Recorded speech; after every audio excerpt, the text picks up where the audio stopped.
What is going on, everybody? James Hancock here. Today I'm going to be counting down my top 10 favorite Stephen King adaptations. And in order to make the cut for this video, I need to have both read the short story or novel in question, as well as obviously seen the show or movie adapting that source material. But the reason I'm doing this is because Osgood Perkins' film The Monkey is coming out tomorrow. I'm recording this on Wednesday, but I already reviewed the movie, so I'm like, well, shit, like, what else can I say or do related to the release of The Monkey?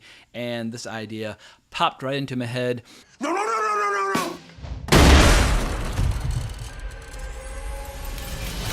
I did kind of a short version of this video at the end of my review for The Monkey, so if I reiterate or regurgitate or just reuse any material from that video, I apologize, but I'm getting to the age where I'm going to start repeating myself, so I might as well start doing so now with this video. And I should also acknowledge that there are still plenty of movies and novels out there related to Stephen King that I've not yet experienced. Like, I've never read nor seen Needful Things. That's definitely still on my to-do list.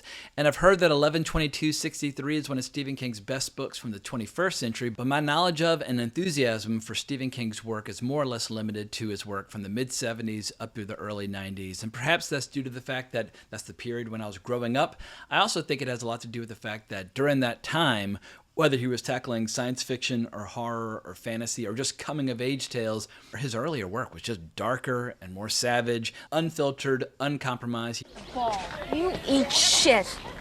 But if you were a kid or a teenager in the 70s, 80s, or 90s, pretty much every 6 months, there would either be a new Stephen King book or a Richard Bachman book before he was outed as being one and the same person, or there'd be a really cool Stephen King movie adaptation, which would get you excited about wanting to read one of the books.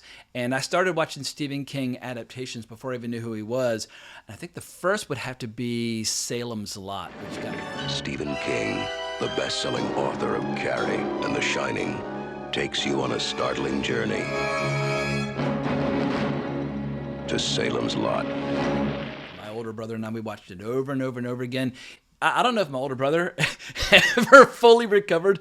At one point, I caught him making crosses and like vampire repelling paraphernalia for our bedroom because he thought our neighbor was going to come floating by one night and tap on the window wanting to come in. I mean, my brother's in his 50s now, and he still is freaked out about vampires coming up to the window. Then I caught Cujo early on with the babysitter when she was looking after me, and I could hear her screaming and freaking out. I went down there to see what was happening, and she made me sit with her because she was scared.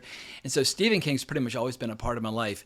But in 5th grade, suddenly all my friends started reading Stephen King. I can remember walking into a Walden Books and seeing just like this giant mountain or pile of hardcovers for It. And I was like, what is It?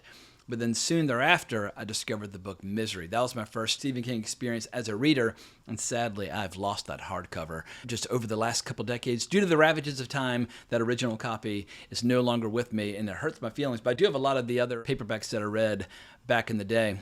And I feel like if you're lucky, every generation of kids or young teens has an author that kind of defines their generation, really heats up, gets insanely popular during that period. And in the late 80s, there was no author that was bigger than Stephen King. I can remember like kids would bring their books to school for like show and tell. I remember my friend Will bringing Pet Sematary with this cover to school, and I was like, whoa, what's that? And he started describing the plot. And I didn't read Pet Sematary until I was like in my early 30s, and I still think that it's Stephen King's scariest book. Maybe not his best book, but by the end of the novel, definitely his scariest. We had an awful good time. What did you do?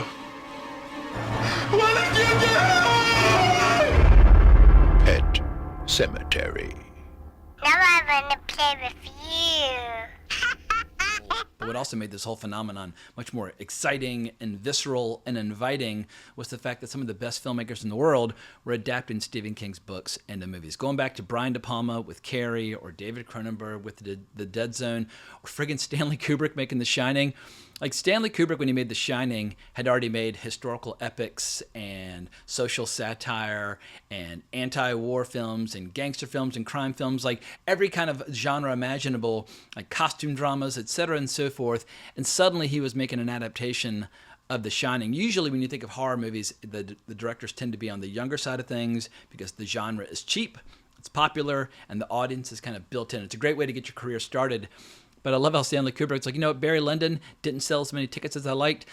I'm going to adapt a novel by Stephen King. And that almost never happens. Like, imagine if Christopher Nolan right now decided to adapt a novel as strong as, like, The Exorcist. That's what it was like when Stanley Kubrick decided to take a crack at Stephen King. And even if Stephen King completely loathes and despises Stanley Kubrick's film, I love it. And in honor of Stanley Kubrick, I'm wearing my Stanley Kubrick t-shirt today just to show which side of history I'm on. And obviously, when it comes to my love of Kubrick and my love of Stephen King, for me, they're not mutually exclusive. I don't feel like I have to choose sides, even as Stephen King definitely did. But for me, I just love great storytellers, whether they're authors or filmmakers or whatever the case might be. Words of wisdom, Lloyd. Words of wisdom. Now, before I go any further, I should acknowledge I'm a bit of an unreliable commentator in this respect because some of these books I read 35 years ago. I am 48 years old now, and I was 11 when I read my first Stephen King book. And so any book or short story that I read between ages like, I don't know, 11 and 18, I don't know if those memories are as reliable. But then again, maybe they're even more reliable because your memories are clearer from that period than from later years. But for whatever reason, in my early 30s, when I got back into Stephen King, I went through this period where I was like, I need to address all my blind spots and read all the essentials that I ignored back in the 80s. So I feel like my memories of Stephen King books that I read in my early 30s are the clearest. But in some cases, the memories are brand new because I wanted to include Creepshow in this list. And only 2 of the vignettes or the shorts within Creepshow are based on Stephen King stories. But I'd never read them. I was like, fuck it, I'm not going to leave Creepshow off the list. So I finally went back and read The Crate and Weeds, a.k.a. The Lonesome Death of Geordie Verrill. And I can't quite put my finger on it as to why, but there's something about those short stories and novels from the late 70s and early 80s. The style in which they were written, for me, that is Stephen King's signature style that I really crave. But it's a finite resource. Like, if you aggressively read all that stuff, like at a certain point, you're like, oh, goddamn, I guess I got to read the Bachman books. And speaking of which, I just ordered the hardcover of the Bachman books because there are a few Bachman books that I've not yet read, like Rage, which Stephen King pulled out of circulation. And when I saw that he'd pulled one of his own books out of circulation, I experienced my own form of rage. I was like, fuck you. I don't care what it costs. I'm buying Rage. But the good news is I still have a few Stephen King books from that period left to read. Like, I've never read The Running Man, which obviously they made an Arnold Schwarzenegger movie out of back in the day. You cold-blooded bastard. I'll tell you what I think of it. I live to see you eat that contract. But I hope you leave enough room for my fist because I'm going to ram it into your stomach and break your goddamn spine. My understanding is that it's kind of a loose adaptation, but obviously Edgar Wright has a fresh adaptation of The Running Man coming out this fall. I will read The Running Man between now and then, and I'm really excited to crack that bad boy open. But before I go any further, I want to share 2 very obvious observations that have been made by other people in the past, but as I was preparing my list for this video, 2 things occurred to me. Stephen King has a lot of stories about writers. For whatever reason, like Salem's Lot and Misery and It's just like one book or short story after another where he just inserts a best-selling author into the story. I'm like, all right, well, I guess, they always say write what you know. So he's constantly inserting himself into his stories. Quite literally sometimes, like when he wrote his Dark Tower series, Stephen King actually meets Roland at one point in the story. It's like, all right, you're taking all this meta stuff to a whole new level. But another thing I noticed is that a ton of the great movies and or shows adapted from his books changes endings. And no matter how much you might love Stephen King, and I don't know how many books by him I've read, probably at least 20. I love Stephen King's books, but he does sometimes have a problem with endings. Like, there are exceptions. Like Pet Semetary's ending is its best asset. But there are other stories where you're like, what the fuck did I just read? Like famously, It's this big old doorstopper. It's how many pages is this bad boy? 1,080 something. But you get to the end and you're like, huh? Like giant turtles and outer space and the cosmos. And you're like, what the hell am I reading? How many drugs did Stephen King take while he was writing this stuff? But you just got to power through and just embrace it. But it is interesting seeing like how do different filmmakers solve the riddle of the ending in some of his material? Because obviously you want to be faithful, but at the same time you also want to make a successful movie. I think the best example of changing the ending for the better would be Frank Darabont's adaptation of The Mist. But more to come on all of those as we get into the official list. But it is interesting how, as much as I'm a big fan of shows and movies, like rigidly adhering to the text as written, but when it comes to great filmmakers adapting Stephen King, more often than not, they are required to make a few alterations to the ending. But as far as adaptations that I would like to see that I don't know if we ever will, to my knowledge, nobody's ever attempted an adaptation of The Eyes of the Dragon, which is right there, a fantasy story which is really solid. I've read it twice, but for whatever reason, people just rejected it at the time because it wasn't a full-blown, straight-up horror story. And the audience rejection of The Eyes of the Dragon helped inform his novel of Misery, which we'll get to in short order. But I would love to see just like a really weird Eastern European animator tackle The Eyes of the Dragon in an unusual style. I feel like that would be the best way to it. Like if you could get Marcel Yankovic and dig him up out of his grave and have him approach it with his style, that probably would be the best version of The Eyes of the Dragon that we could ever see. But it's time to move into my honorable mentions / dishonorable mentions, because there are a few Stephen King adaptations that are not that great, but I have read the source materials, so I do want to at least give them a shout out. And let's start with Silver Bullet, which I only saw once on VHS decades ago. Silver Bullet, the last glimmering hope. All I remember about the movie is that Corey Haim is in it, but the book, Cycle of the Werewolf, I read over and over and over again. I had to do a book report on it, I think in 7th grade, and what was great about the book is that half of it was just illustrations by Bernie Wrightson, one of the greatest comic book artists who ever lived. It murders my soul that I've lost my copy of Cycle of the Werewolf from the 1980s. I need to find another copy of it because the art was so goddamn great. But if you just want a down and dirty, lean and mean werewolf story that was kind of sort of successfully adapted, once again, I have almost no memory of the movie apart from Corey Haim turning his necklace or donating his necklace to be made into silver bullets. But Cycle of the Werewolf, well worth reading. Children of the Corn, I read the short story in the late 80s and I saw the movie in the mid 80s. So my memories are vague. All I remember is Malachi, because when I was at camp a few years later, there was a kid who kind of looked like Malachi and we were just assholes like, Malachi! And anyway, we were merciless. I remember bits and pieces of Children of the Corn. I should probably go back and at a minimum revisit the movie. And the short story, it's right here in Skeleton Crew, I believe, or maybe it's in Night Shift. Sorry, I had to pause to retrieve my copy of Night Shift because Night Shift contains the short stories for both Children of the Corn as well as The Mangler, which was adapted by Tobe Hooper. Tobe Hooper actually did a few Stephen King adaptations, obviously Salem's Lot and The Mangler. There was an accident today. The worst one I've ever seen. Have you considered the possibility that the machine might be haunted? And I believe it's The Lawnmower Man. Yeah, and The Lawnmower Man is in this one as well. Night Shift actually had a ton of short stories get turned into movies. Lawnmower Man is another one of those movies I haven't watched since like 92 when it came out. But it must be said that one of my great early hookups as a teen was while watching / not watching Lawnmower Man. So even if the special effects in that movie have not aged particularly well, it occupies a very special place in my heart for obvious reasons. Cujo, as I mentioned before, my childhood trauma while I was being babysat at my grandparents' place. My babysitter was freaking out, losing her mind. I was forced to watch it with her, and yeah, I was not sleeping that night. But the novel I finally read in my early 30s when I had a little bit more emotional scar tissue and I was able to withstand the horrors of Cujo much better. I remember I even had a game profile for some Legend of Zelda game, and my little brother was playing it, and I'd forgotten, but he said, "What's Cujo mean?" I was like, "Oh, it's a Stephen King book about a Saint Bernard who gets rabies and kills a bunch of people." He's like, "You are so fucked up, man. Like, why is your character called Cujo?" I was like, "I don't know." That's what I named it. Firestarter with the young Drew Barrymore. A power she cannot control. Back off. Not the world's greatest adaptation of the book, but the book is actually really, really cool. It's not top tier Stephen King, but if you like seeing a really horrific approach to telekinesis and telepathy and all these interesting drug experiments, like the experiments being conducted on the people who are the parents of Drew Barrymore's character, that's probably the darkest part of it. But also there are these interesting explanations about the reason they're so paranoid about Firestarter later on. They worry that as her power develops, that she could quite literally like crack the planet in two. And I just feel like Stephen King put on his best kind of like X-Men / sci-fi cap for the writing as Firestarter. So yeah, so the novel holds up really, really well. But I mentioned earlier my love and affection for It, but my first exposure to It was not with the book. My first exposure to It was with the TV show from back in the day, I think 1990. And I'm embarrassed to admit this because I was old enough where I should have been able to handle it no problem.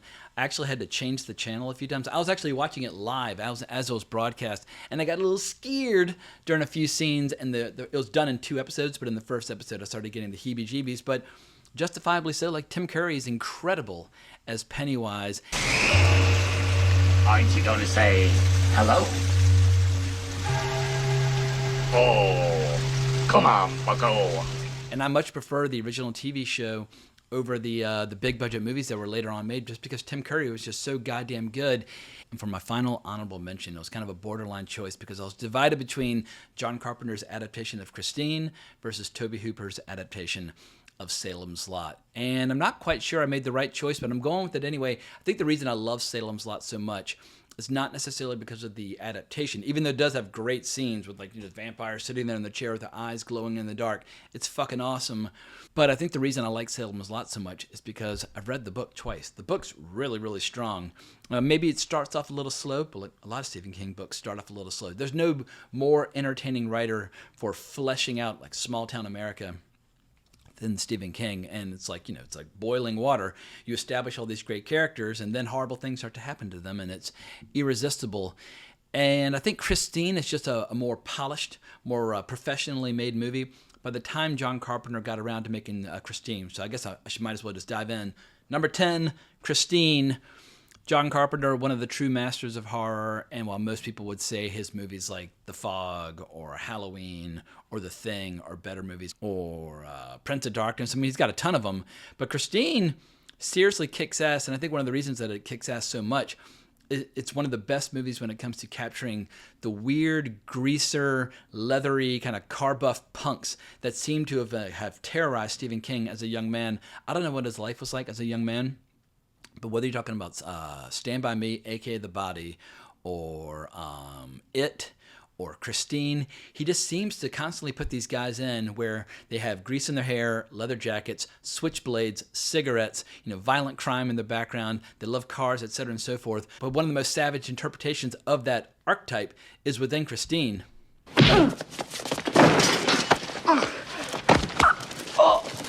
And while I'm the first to acknowledge that the novel of Christine is a much more compelling experience, much more horrific, much more detailed, much more nuanced, what the novel does not have is appearances by young actresses like Kelly Preston, who anytime I see her in anything from like the mid to late 80s, the skin just melts right off my face. But once again, as I said before, it's just incredible how many great filmmakers decided to tackle Stephen King. And obviously, he was a best-selling author. Why wouldn't you? But between Tobe Hooper and John Carpenter and Frank Darabont, George Romero, or David Cronenberg, or Stanley Kubrick, or Brian De Palma, I mean, the list just goes on and on. But speaking of going on and on, I'm prattling on and on. So let's move ahead to my number 9, The Mist, Frank Darabont's adaptation from Skeleton Crew, the first collection of short stories by Stephen King that I ever read. And I read it because of The Mist. I can remember we had an away soccer team. We had a van of kids. And as we were coming back from the game, a friend of mine was telling me the story of The Mist, and he was just going over like kind of the play-by-play of his favorite moments. I was like, that sounds awesome. And luckily, my older brother, who's a Stephen King fanatic, already owned a copy. And because it was only like 100 or 110 pages, that also made it immediately appealing in like, 6th or 7th grade whenever I read it. I was floored by the experience of reading The Mist. I was completely, utterly petrified. One of the most frightening experiences I've ever had just as a reader. And I was so into it years later when I was a senior in high school. I was on a train with some friends, and there was one girl who I was just doing the exact same thing that my friend had done to me coming back from that soccer game. I was telling her the story of The Mist, and she acknowledged the next day she couldn't sleep that night remembering my retelling of The Mist. I was very proud of that, but I think all credit goes to Stephen King writing a great story. And with this movie, all credit goes to Frank Darabont for making a great movie, as well as Thomas Jane delivering an incredible performance. It's a great ensemble cast in The Mist. But this is one of those rare movies or one of those rare adaptations where not only does the movie improve upon Stephen King's ending, he almost improved it too much. It's so dark and so apocalyptic and so cynical and just so depressing, you almost can't recover from it after seeing it. I cannot believe how well Frank Darabont stuck the landing. And it's a good thing that he did because a lot of the special effects from this movie have aged very poorly. I was rewatching it last night. I was trying to find it in black and white. There's a black and white version from the Blu-ray, which I do not own. And I didn't know if I just turned off the color on my TV, if that would be the same as whatever his black and white version might be. Like his black and white version might be more sophisticated than simply turning off the color on your TV. In any case, I do want to see the black and white version at some point. But the reason the movie holds up so well is the astonishing ensemble cast. You've got a lot of the actors that he would use in the pilot for Walking Dead a few years later, like Laurie Holden. And you've got some recurring faces from Shawshank Redemption, which obviously is yet another Frank Darabont adaptation of Stephen King. It's funny, both Frank Darabont and Rob Reiner both have 2 movies in my top 10 list. Those are the 2 chief Stephen King adapters, but obviously Tobe Hooper's got a few adaptations to his credit as well. But it's cool seeing how a lot of Stephen King stories are loosely connected either through locations or through characters, as well as Stephen King adaptations, because William Sadler, who plays Jim in The Mist, was also in The Shawshank Redemption. And then we, of course, also have Frances Sternhagen, who was in Rob Reiner's adaptation of Misery, and then she appears here in The Mist. And so you could create like one of those vast like conspiracy charts with like all the pins and strings connecting characters from the movies as well as the stories, and it would keep you busy for a very, very long time. Suffice to say, I just like the connective tissue between all the movies and books. And speaking of all that connective tissue, I love how Frank Darabont drops like the Easter egg of all Easter eggs at the beginning of the movie, where we see Thomas Jane's character drawing a movie poster for an adaptation of The Gunslinger with with Roland featured larger than life. And so, yeah, if you want to go down the rabbit hole of connective tissue between all these movies and novels, it is very rewarding. But getting back to my criticism of the special effects, I think the only scene where it really negatively impacts the movie is with the tentacle scene. But the tentacle scene is one of the best parts of the short story. And when I first read it, I was so petrified and so just destroyed by that scene. I don't know if any filmmaker could ever match the emotion I felt at that time. But what Frank Darabont did handle really, really well is the giant behemoth that shows up toward the end of the story.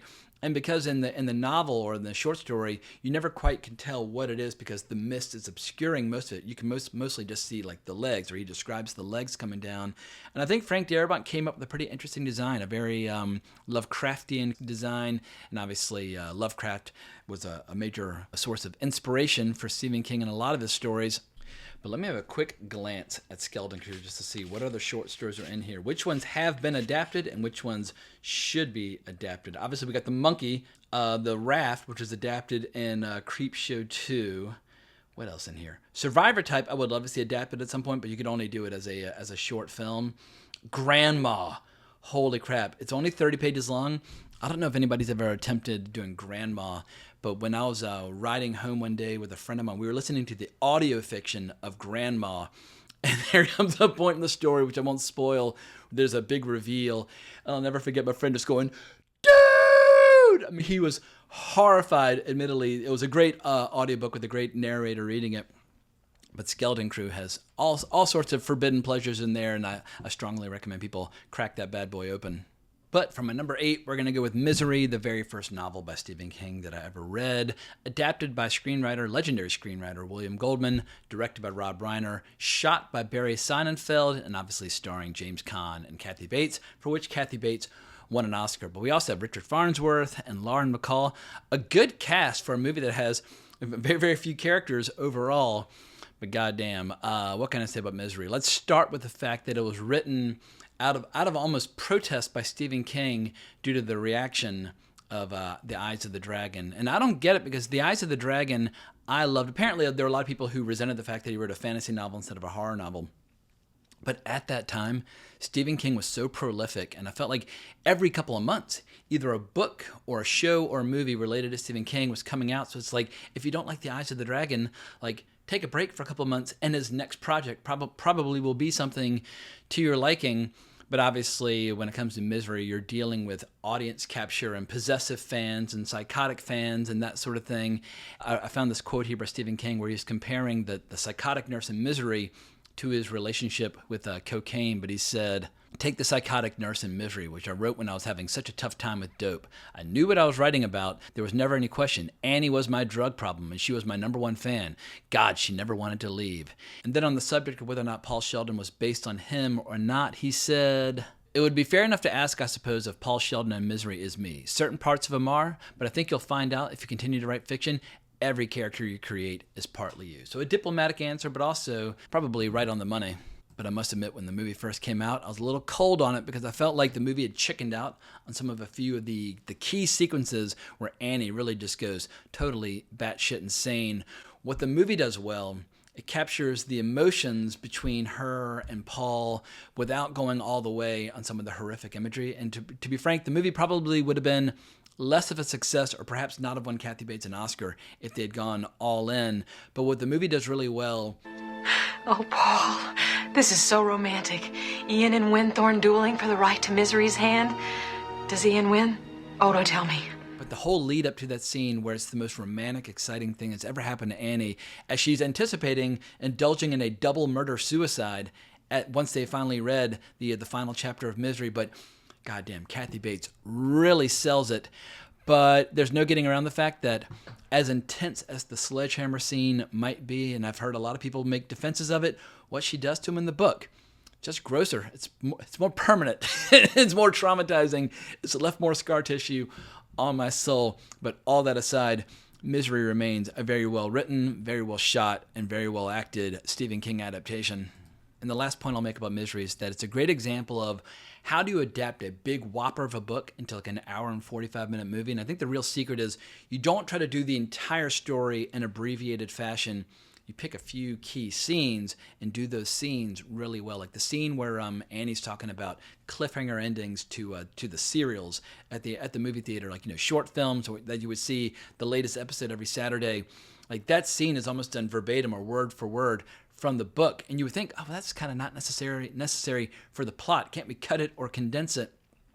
But because they handle that scene so accurately, it makes fans of the books feel like, all right, they're looking after me, they're taking care of my needs as a fan of the original material. So it's just an interesting way of going about adapting Stephen King, because some of his books are 1,200 pages long. I mean, like The Stand, I've never watched any TV adaptation of The Stand, because even with like 10 or 12 episodes, I feel like, how are you going to get all The Stand? But my understanding is that the first adaptation of The Stand is well worth hunting down. If you love The Stand, you might be sad to hear that it's not on this list, but I love the book. I just haven't seen the show in its entirety. But let's move on to one that I have many times over. Creepshow from 1982, directed by legendary horror icon, horror maestro, George A. Romero. And I saw this movie a ton growing up, but I must admit, the first time I saw it, I pushed out on a few occasions and had to leave the room. I was getting so scared. Like I kept pretending like, oh, I don't want to see. I kept like trying to cook up like certain excuses with my family as to why I kept having to leave the room. But it was getting under my skin. But when you watch it now, you're like, how could you have ever been frightened of a Creepshow? Because it's just so delightful. With like Leslie Nielsen delivering a Hall of Fame performance and all that great animation. But the two segments of Creepshow that are actually based on Stephen King's short stories, which allows it to be included on this list, because the rest is all original, written for the movie. But we got The Weeds, a.k.a. The Lonesome Death of Jordy Verrill, as well as The Crate. But Weeds was first published in Cavalier magazine back in 1976.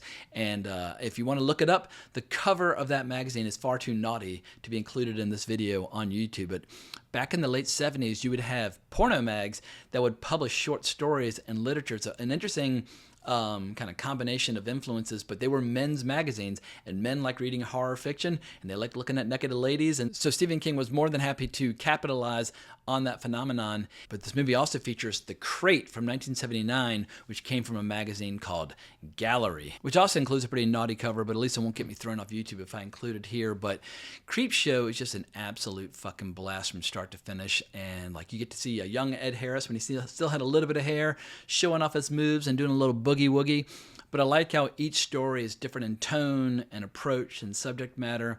And I just feel like when it comes to horror anthologies, there's a very short list of horror anthologies that actually work. Or there are very few of them that are good from start to finish. One of the other examples would be Black Sabbath by Mario Bava. But there are a ton of horror anthologies out there that have like one or two great scenes, or one or two great vignettes or shorts within, but Creepshow is one of the only few that I like from start to finish. And I should also include an honorable mention for Creepshow 2, because one of the shorts in Creepshow 2 is based on The Raft from Skeleton Crew, and the first time I saw The Raft, it scared me so badly that I stayed up all night. I was sleeping at a friend's house, and I was so petrified, I woke up in the middle of the night, couldn't sleep, and I gathered some of his comic books and went into his bathroom, turned on the lights, and I read comic books until dawn, until I felt comfortable enough to go back to bed. So, yeah, Creepshow 1 is the superior of the two movies, but if you love Stephen King's short stories and like to see them adapted for the big screen, definitely check out Creepshow, especially if you're a fan of Adrienne Barbeau, who's featured prominently in the Crate from Creepshow. And speaking of that weird horror kind of inbred extended family, Adrienne Barbeau was famously involved with John Carpenter, who obviously adapted Christine. So it's like, if you follow the 6 degrees of separation between all the actors and the storytellers and filmmakers and the original author, the web of connective tissue between all these movies and adaptations remains easily one of the most exciting parts of all these adaptations to discuss all these years later. But let's move on to my number 6, Pet Sematary, directed by Mary Lambert and adapted by Stephen King himself, who actually makes a cameo in the movie at one point. But I first saw this movie in middle school when I was like 13 or 14, and I first read it in my early 30s. And I wasn't aware at that time just how much more hardcore the book is than the movie. The book's so hardcore, the story that I've heard is that Stephen King's wife and his agent said, you ought not to publish it because it's going to disturb people too intensely, or you'll develop like a bad reputation. It's like, well, he'd already written Carrie and Salem's Lot and a bunch of fucked up shit at that point. How much more damage could his reputation be? But in an act of creative integrity, Stephen King stuck to his guns, published it anyway, and I'm thrilled that he did because, as I said before, I think Pet Sematary is his most frightening novel. You just have to wait until like the last quarter to get there, because the first like 3 quarters, it's more just like a spooky story about, this ancient Indian burial ground that has the power to raise the dead, but they're not quite the same. Something's a little different. And as we get deeper into the story, we realize just how different they actually are, and how there's an aspect of the book which I don't want to spoil that is left out of the movie for, due to time constraints, but it adds an additional wrinkle that makes his confrontations with Gage all the more terrifying toward the end of the story, or ultimately his reunion, or the central character's reunion with his wife at the very end. First I played with Dad, then Mommy came, and I played with Mommy. We played, Daddy. We had an awful good time. Now I want to play with you. But this is one of those movies that had a massive impact at the time, or at least it seemed to have a massive impact within my circle of friends. Was it traumatized people? I mean, it really fucked people up. And people, they would come to school like, Gage! I can't get Gage out of my head. I mean, the movie completely wrecked them. And I've seen grown men like Marcus Penn from Penland Empire to this day. If I send him a scene or a clip or just like a thumbnail of the character Zelda who's sick and dying in the story, if I send him an image from the movie, he's a grown man in his 40s now, he'll he will react in horror. Pet Sematary packs a major punch. Just the book packs a slightly more devastating punch, but the movie has so many scenes which work really well. Like the scene where Gage is running away toward the highway and you see that truck coming. The build up to what happens, it's the most awful thing you could possibly imagine, and the movie sells that scene really, really well. And it's hard to pin down precisely why this version is so successful, while subsequent attempts to adapt the story have been less successful, or not successful at all. But for my money, ignore all the other movies and shows that have attempted to adapt the world of Pet Sematary. Stick to the original movie or stick to the original book. I mean, I think what it boils down to, Stephen King wrote the fucking movie, so the movie feels like his book. The book just is willing to take a few more risks when it comes to leaving psychological scar tissue in the minds of the reader. But I think that brings me full circle to my top 5, which I already tackled in my monkey video, which I will include in a link down below. But just in my monkey review, I didn't rank my top 5. I tackled them sequentially. So now, for those of you who've been lying in wait for the official ranking, let's start with my number 5, The Shawshank Redemption, adapted from different seasons. Rita Hayworth and Shawshank Redemption, adapted by Frank Darabont very successfully. A movie which remains the highest rated movie on IMDb to the present day, which is a strange distinction for me because I don't like giving number grades to movies. There are plenty of movies out there that I would say are 5 stars or 10 stars or whatever rating system you want to use, but I don't feel like judging a movie should be like grading a math quiz. Like, oh, well, this movie's an 87 and that one's an 88. It's like, what bullshit criteria are you pulling out of your ass but which to judge them, especially when they might come from different time periods or be tackling different genres. And some movies are just pure trashy fun, and some movies are like nutrition for the soul. Should they be judged by the same criteria on the same scale? Just, once again, letter grades, number grades, I don't assign those to movies. I either love them, I hate them, or I'm indifferent. But with Shawshank Redemption, at least the high rating will lead people to discovering it, and which will lead people to reading Stephen King. And I mean, it could be worse. Like, imagine if like the highest rated movie on IMDb was, well, let's not go to the dark side insulting other movies. I'm trying to stay positive here. why does The Shawshank Redemption work so well? Because it's got heart and humanity and horror for days. I mean, the violence and the rape and the abuse and the corruption of the system. There's so many dark ingredients to Shawshank Redemption where there's just murder and brutality, but at the same time, there's resourcefulness and there's intelligence and there's hope and all these incredibly heartwarming scenes. And for me, like with a lot of other people, it was my introduction to the legendary Rita Hayworth. Me? As Morgan Freeman says that right after she does that shit with her hair, she's like, whew, whew. I mean, it is iconic. I then would later discover more Rita Hayworth movies like Lady from Shanghai, which she did with her ex-husband Orson Welles. But yeah, Rita Hayworth and Gilda was easy on the eyes. But I think probably the most powerful scene, or at least the scene which I've seen make people openly weep while watching it, is when you have the old man who finally gets released from prison after decades, and he's struggling, to put it mildly, to adapt to the outside world. And he's talking about how he keeps hoping that his crow or his raven buddy will come by for a visit, but he never does. And it's just, I mean, my girlfriend at the time, I remember she was just Niagara Falls, bawling during that whole scene. Or the hilarious scene when they're organizing the library and William Sadler comes across a novel by Alexander Dumas and is like, dumbass. Count of Monte Cristo. That's Cristo, you dumb shit. By Alexandre Dumas. Dumbass. There's so much humor in the movie, and I think if not for the humor and the humanity, it'd be a little tough to take all the other brutality and evil lurking at the core of that story. Do you trust your wife? Oh, that's funny. You're gonna look funnier sucking my dick with no teeth. Also, I feel like it's a great movie as like a gateway drug to break people out of the habit of just watching big franchise movies. I feel like the last 20 years have done a disservice to a lot of people where it's trained them only to watch franchise extensions, prequels, reboots, sequels, legacy sequels. Like everything is like the 30th or 40th version of a movie that came out 50 years ago, whether it's like the latest version of Alien or the latest version of Star Trek. Sometimes it's good just to watch a drama, like a standalone drama.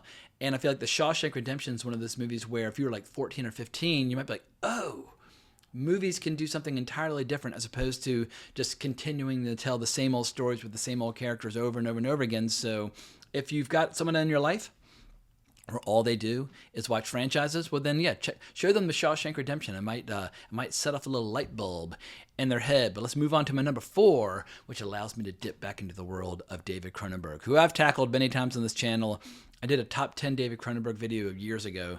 Then I did an every film ranked video, and I think I've done a few others. In any case, The Dead Zone's come up a few times before. This is not the first time that I've sang the praises of this amazing movie, but I think it's one of the best adaptations of Stephen King ever made. If the future were in your hands. The daughter's screaming.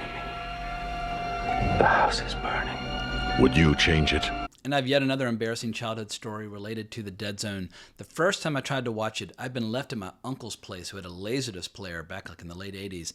And I popped in The Dead Zone, and even though nothing frightening had happened yet, I didn't even get through the titles before I was like, this is going to be too scary. And I popped it out and watched something else.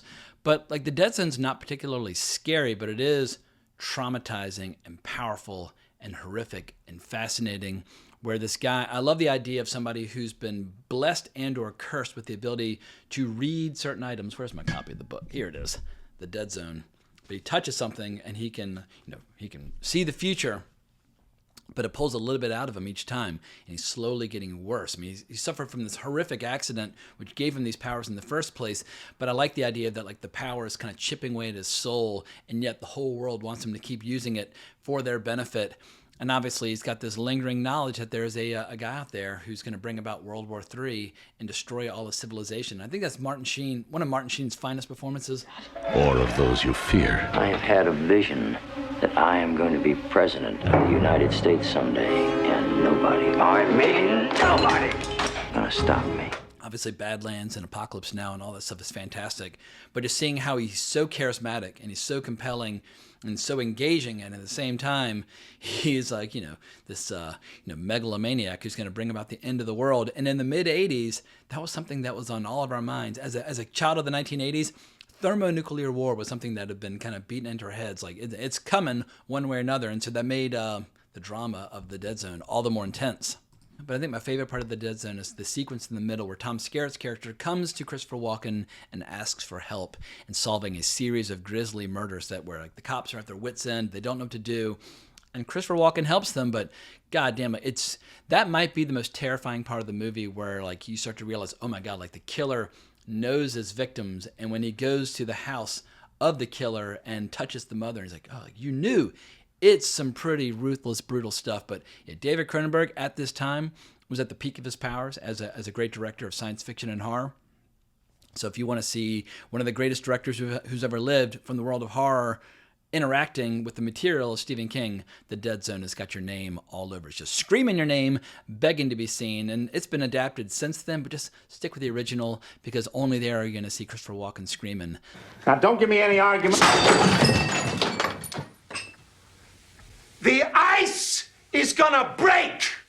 But for my number 3, we're going to go with one of my childhood faves, Stand By Me, which I saw in the theater and then on HBO 150 million times. And much like I was describing earlier, how if you have somebody in your life where all they watch is franchise movies, how the Shawshank Redemption might break them out of that, Stand By Me was that movie for me when I was like 10 or 11 years old, whenever I first saw it, because it was probably the first time I saw a drama that I absolutely loved and adored. And it helps, of course, when you're 10 or 11, if that drama includes bullies and leeches and dodging trains and, dogs that are trying to eat your balls. Sick 'em, boy!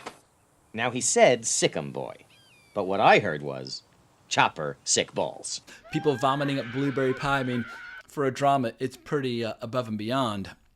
But the moments that last, or the moments that linger, are the dramatic scenes, like seeing Corey Feldman and River Phoenix, after they've had a horrible confrontation, they finally skin it and all is forgiven. Or seeing just how evil Kiefer Sutherland is as Ace. I think the first time we see him is when he bumps into Will Wheaton and River Phoenix's characters, and one of the first things they do, I think his wingman, Eyeball, steals the hat from Will Wheaton that his dead brother gave to him, so obviously there's some emotional attachment there. But Kiefer Sutherland takes River Phoenix down to the ground and is holding a cigarette up to his eye. Like, there are bullies in movies, and then there are bullies in Stephen King movies. And I like how bullies in Stephen King movies are sociopaths. Like, these are guys who are on their way to prison. They're just not there yet. Whereas I feel like most movies, especially movies for kids, if somebody's a bully, you might call them a mean name or play a prank on them. But the bullies in the world of Stephen King truly go to the dark side. And I think that's one of the many reasons why the stakes are raised so high in Stand By Me. It also helps when you've got Richard Dreyfuss providing the voiceover narration. Richard Dreyfuss, living legend, or at least I think he's still alive. Hang on, Richard Dreyfuss. Yeah, he's still alive. He's 77 years old. But Stand By Me was one of those movies where it was just a cultural phenomenon. And perhaps that's just due to my age. But it was one of the first movies, maybe the first movie soundtrack that I ever bought. And this is horribly embarrassing, but as a little skinny kid in my whitey tighties, I used to put on the cassette on my little stereo, and I would dance and lip sync in front of my mirror along with the Stand By Me soundtrack. Thankfully, nobody had cell phones back then. That footage does not exist. But I was obsessed with the soundtrack. And just for a lot of kids our age, I imagine that for an entire generation, it was the first drama. They immediately got sucked in. I mean, what else can I say about Stand By Me? It is one of the Hall of Fame movies that completely changed my life as a little kid. That is why it is number 3. But now it's time to talk about one of the greatest filmmakers who ever lived, Stanley Kubrick in The Shining from 1980. As I mentioned before, I love Stanley Kubrick. And unlike a lot of other directors who come to the horror genre, I feel like when George A. Romero made Night of the Living Dead, he was a young filmmaker. When John Carpenter made Halloween, he was a young filmmaker. When Wes Craven made Last House on the Left, he was a young filmmaker. But Stanley Kubrick was a mature filmmaker when he made The Shining. I mean, let's just going in order. The Killing, brilliant film noir. Paths of Glory, one of the best anti-war films ever made. Spartacus, incredible historical epic. Did he make Lolita next? Yeah, Lolita, great satirical, mind-bending sex comedy. Dr. Strangelove, one of the best political satires ever made. 2001, one of the best science fiction films ever made. Clockwork Orange, yet another one of the best science fiction films ever made. And then Barry Lyndon, yet another historical epic / costume drama. And then he decides to go into The Shining. And I know I'm leaving out Fear and Desire and Killer's Kiss, Stanley Kubrick's first 2 movies, but the movies that by him that people still watch. He'd made a lot of legendary movies, all of which are bangers, all of which are classics.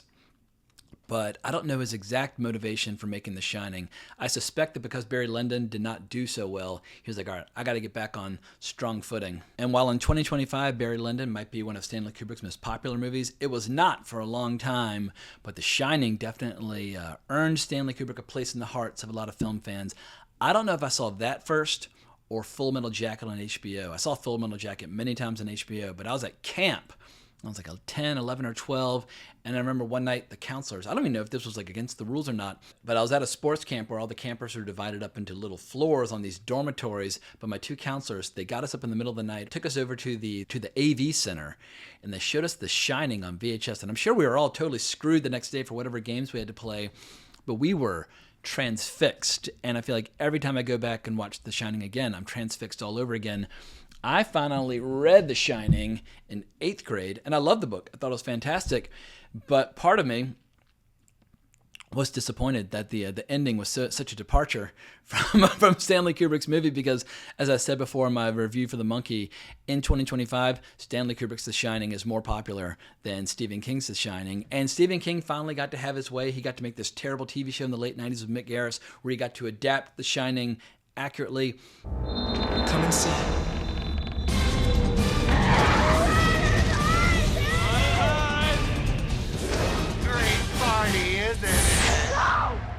And it created all sorts of problems with the movie version of Dr. Sleep because the book Dr. Sleep is a sequel to the book The Shining, meaning that the ending is quite different for those characters. And Mike Flanagan, when he made Dr. Sleep, had to kind of thread the needle where the movie would feel like a sequel to the movie The Shining as well as a sequel to the book The Shining. And we can debate to what degree he was successful. But Stanley Kubrick's The Shining remains just this awe-inspiring experience where every single scene is a masterclass in cinema and technique and dramatic storytelling. And obviously got like Scatman Crothers in there just stealing each and every single scene in which he appears. Or Jack Nicholson just holding nothing back as he's chopping his way through that door and saying, here's Johnny. I mean, the scenes of Shelley Duvall screaming as the axe is coming through. Just absolutely iconic. Or when he's confronting her on the stairwell in that room where he's been writing, all work and no play makes Jack a dull boy over and over and over again. I was so obsessed with that scene as a kid that I actually, on my little Macintosh, like in 1989 or 1990, wrote as many pages as I could, printed them out, and put them up on my wall just because it made me feel cool. And luckily, to the present day, we have a ton of great footage from the behind the scenes of the making of The Shining. But I think if you were to back people into a corner and say, what do you remember most from The Shining? Most people are probably going to say, I remember Danny on that goddamn big wheel riding around the hotel, the overlook, where like the transition from wood to rug or carpet and then back to wood and the sound effects. There's something about the sound of him going over the carpet that's just absolutely delightful. But then going around the corner, seeing those little girls, Stanley Kubrick caused probably 10 million heart attacks simultaneously with those scenes. Or the scene with like the decaying, rotting woman in the bathtub as she seduces Jack Nicholson, or Jack Nicholson hanging out at the bar. He hasn't had a drink in a long time, and then now he's got a bartender who would later be featured prominently in Blade Runner. Like, all right, what'll it be? I mean, those scenes are absolutely incredible. Or when he's in the bathroom and the father from Clockwork Orange is explaining how he corrected his wife instead of murdering her. I could go on and on. Every single scene in this movie, it's like, oh, that's one of the coolest things I've ever seen. Oh, that's one of the coolest things I've ever seen. I fucking love The Shining. It's an absolute horror masterpiece. The only reason I include Carrie higher is that I think I just enjoy Carrie more. I think I've seen Carrie more. I think Carrie might be one of the most watchable, enjoyable, entertaining movies ever made by any filmmaker in any era. But I've got here my copy of Carrie from 1,000 years ago. I think I read this when I was like 13 or 14. I'm not quite sure, but I read it a long time ago. But even then, I was like, wait a second. Like, Carrie in the book is quite a bit different from Carrie in the movie. In the movie, she is portrayed by Sissy Spacek, one of my all-time favorite actresses. And she's done incredible work across many decades and many different kinds of movies, from The Coal Miner's Daughter to Badlands to whatever. But in the book, Carrie is a little bit more heavy set. She looks a little bit more like Grimace from McDonald's, and like her face is covered in blackheads and zits and things like that. She's a physically unattractive person, whereas Sissy Spacek is a walking, talking angel in many respects.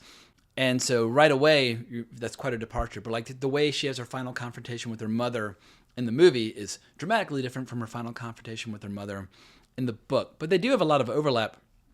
I think the biggest difference is that Brian De Palma, he just at that time in his career, he couldn't help but just make every single scene a masterclass in how to make a scene as entertaining as humanly possible, from his use of split screen during the prom sequence, and his intercutting and like his expansion and dilution of time and the way he manipulates time. All that is incredible. I mean, every single lesson that he learned from studying the suspense films of Alfred Hitchcock, they're just completely, totally like being fully unveiled and on display for everybody to enjoy.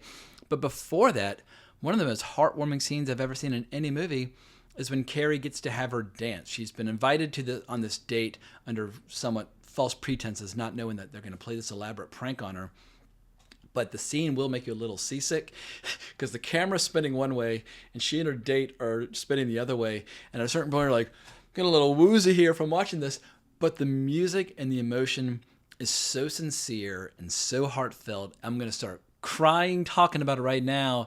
And you need that scene, otherwise the horror of what's to come when she unleashes her wrath would not be nearly as intense. And so De Palma knew how to provide those contrasts where the movie could be completely, utterly, spellbindingly romantic, followed by just the most just evil, diabolical horror that you could possibly imagine. But the horror does not come from Carrie. Carrie's just lashing out because she's tired of getting fucked with. The horror comes from all these goddamn teenagers in her life, masterfully played by, obviously, Nancy Allen and John Travolta. And this was the first of many rodeos between Nancy Allen and Brian De Palma. They would collaborate on many movies together. They were romantically involved for many years. But Piper Laurie, she introduces her own brand of horror. Everything involving telekinesis and murdering people with the powers, that's not what's horrifying. That's actually satisfying. It's because Carrie's getting revenge on all these people who have just been fucking with her mercilessly. So if you were ever on the receiving end of any kind of bullying of any kind, it's like Carrie's like the ultimate superhero. But the movie is also just weird as shit with some of the directorial flourishes that Brian De Palma throws in there. Like when all the girls are being punished for the shower scene at the beginning of the movie, the music being played when they're being forced to go through all these calisthenics. 1, 2, 3, 4, 2, 2, 3, 4. Anyway, only in the 70s could you find music like that.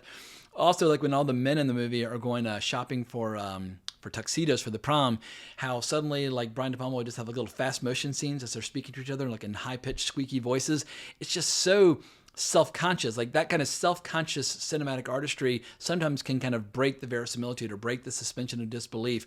But for whatever reason, because this whole movie is shot and performed at such a heightened level of intensity, it all seems to go together perfectly well.